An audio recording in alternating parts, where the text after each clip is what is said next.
nuestros intereses particulares, porque queremos demostrar que lo que nos une a todos y a todas es la indignación frente a los abusos de los gobiernos, frente a las grandes corporaciones, frente a las entidades financieras.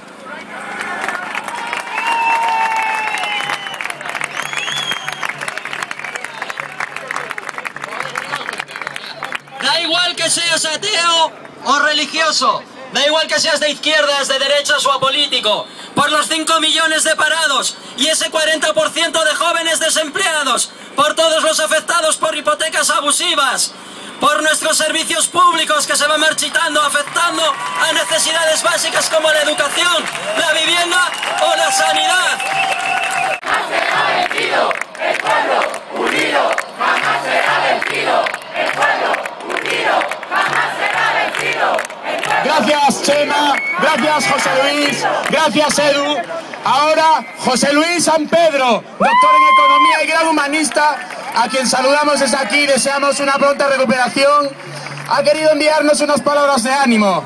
Las lee en su nombre Lourdes Lucía, militante de ATAC. Gracias, Lourdes. Gracias, gracias, gracias. Si José Luis pudiera estar hoy aquí, vería tantas caras de felicidad, de estar juntos, de estar unidos, que seguramente estaría encantado. No puede estar porque no está bien de salud, pero manda este mensaje. Ante la imposibilidad de asistir a vuestra convocatoria, deseo con estas líneas manifestar mi adhesión a la iniciativa Democracia Real Ya. Naturalmente, interpretando la palabra real como adjetivo referido a realidad y no a la realeza.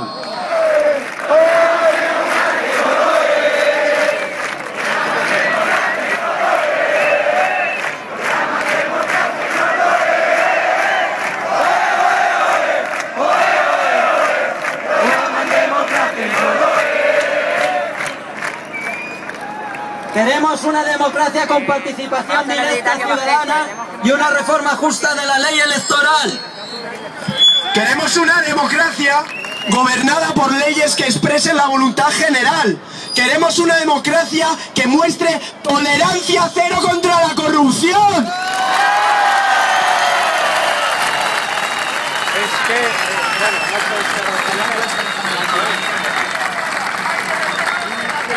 Queremos que nuestras necesidades sean cubiertas por servicios públicos de calidad.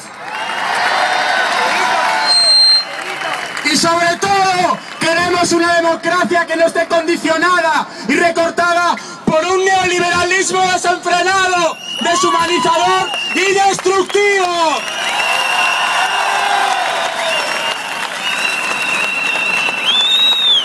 Gracias a todos. A continuación, Carlos Taibo, profesor de Ciencia Política en la Universidad Autónoma de Madrid, dirá unas palabras.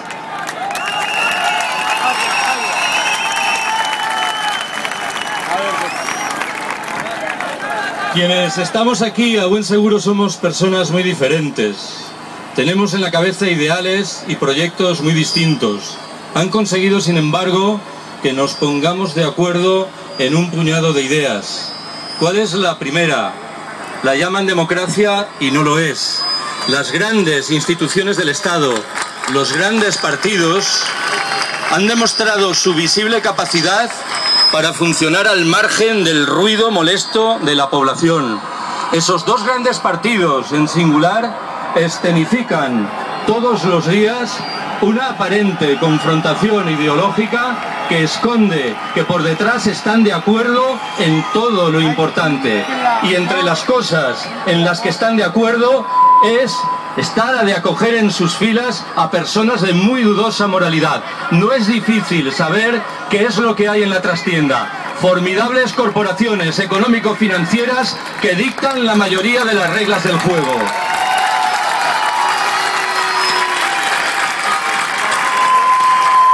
Segunda, a menudo somos víctimas de las grandes cifras que se nos imponen y que no acertamos a saber qué significan. Hace un año la Unión Europea exigió del gobierno español que redujese en 15.000 millones de euros el gasto público. Nadie sabe a ciencia cierta qué significan 15.000 millones de euros. Una rápida comparación iluminará nuestros conocimientos. Hace 3 años, ese mismo gobierno dedicó 9.000 millones de euros a sanear una única caja de ahorros, la Caja de Castilla-La Mancha, casi las 2/3 partes del importe del programa de ajuste. Es el mismo gobierno que durante 2 años consecutivos ha obsequiado a todos los ciudadanos que hacemos una declaración de la renta con 400 euros. Subrayo, a todos por igual, al señor Botín y al más pobre. Estamos hablando del mismo gobierno que ha suprimido el impuesto del patrimonio, que lógicamente gravaba a los más ricos, que ha elevado en cambio el IVA, que lógicamente castiga a los más pobres, en un país en el que el fraude fiscal está a la orden del día y que mantiene la legislación más laxa de la Unión Europea en materia de evasión de capitales y de paraísos fiscales.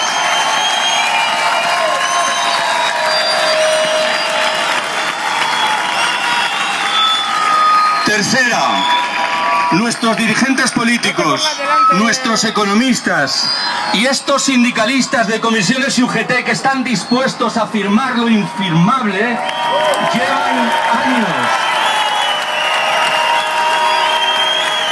llevan años adorando el dios de la competitividad.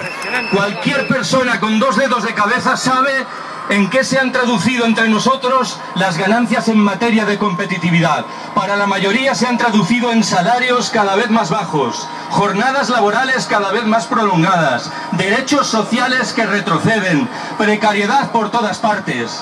¿Quiénes son las víctimas de toda esta miseria? En primer lugar, los jóvenes. Qué curioso era que hace unos años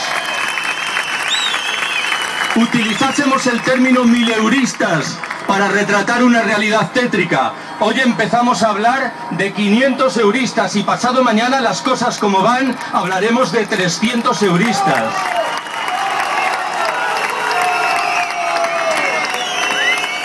La segunda de las víctimas son las mujeres, condenadas siempre a recibir salarios inferiores y a ocupar los puestos inferiores en la pirámide laboral, aparte de desarrollar las tareas más onerosas en el mundo doméstico. La tercera víctima son los olvidados de siempre, los ancianos, olvidados en singular por esos sindicatos dispuestos a firmar lo infirmable. Tengo que mencionar una cuarta y última víctima, nuestros amigos inmigrantes, condenados a ser mercancía de quita y pon. Sirven hoy y se tiran para el día de mañana. Cuarta, no quiero olvidar en modo alguno los derechos de las generaciones venideras y los de las demás especies que nos acompañan en el planeta Tierra. Y no quiero hacerlo porque vivimos en un país en el que se confunde lamentablemente el consumo y el crecimiento con la felicidad y el bienestar. Un país cuya huella ecológica ha crecido espectacularmente en los últimos años, con agresiones sin cuento al medio natural. Ahí está la entronización de la cultura impresentable del automóvil, la construcción de esos lamentables trenes de alta velocidad, en virtud de los cuales los ricos se moverán muy deprisa, mientras se deterioran las posibilidades de transporte al alcance de las clases populares. Pero estoy pensando también en las agresiones que padecen nuestras costas y en la práctica desaparición de la vida rural. Estamos hablando del país de la Unión Europea que mantiene el registro más tétrico en materia de lucha contra el cambio climático y en el que, en un momento como en el presente, se augura un presidente del gobierno en el futuro que invoca el testimonio de su primo de Sevilla para negar que el cambio climático sea una realidad. Quinto y último, entre las demandas que reclama la plataforma que organiza estas manifestaciones y concentraciones, hay una que me interesa glosar, una petición expresa de reducción del gasto militar. No olvidéis que entre nosotros en los últimos años se ha reducido dramáticamente la ayuda al desarrollo. Nunca lo diremos lo suficiente. El momento más tétrico de nuestra crisis dibuja una situación mucho más airosa que el momento preferible de la posición de la mayoría de los países del sur. ¿Por qué se mantiene en España un gasto militar tan alto, ocultado en las cavernas del Estado? Por dos razones. La primera, porque este país, que se ha sumado orgullosamente al carro de los estados más ricos, no ha dudado en respaldar el sinfín de operaciones militares que los Estados Unidos despliegan en los escenarios más dispares. La segunda de las razones me obliga a recordar que nuestros gobernantes no dudan en respaldar las políticas a menudo lamentables abrazadas por nuestras empresas transnacionales en los países del sur. ¿Alguien ha escuchado algún portavoz del Partido Socialista, algún portavoz del Partido Popular criticando, siquiera sea levemente, las violaciones de los derechos humanos que nuestras empresas sacan adelante en Colombia como en Ecuador, en Perú como en Bolivia, en Argentina como en Brasil? Acabo. Me gustaría recordar en estas horas a una persona que nos ha dejado aquí en Madrid la semana pasada, a Ramón Fernández Durán, que iluminó nuestro conocimiento sobre las miserias del capitalismo global y nos puso sobre aviso ante lo que nos espera si no actuamos con urgencia en esta genuina edad de las tinieblas. Creo que la mejor manera de recordar a Ramón es hacerlo con una frase que utiliza con mucha frecuencia José Luis San Pedro, del que leeremos a continuación unas palabras de salutación.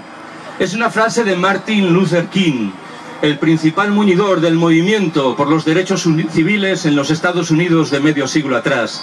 Creo que es un retrato convincente de lo que queremos decir aquí y ahora.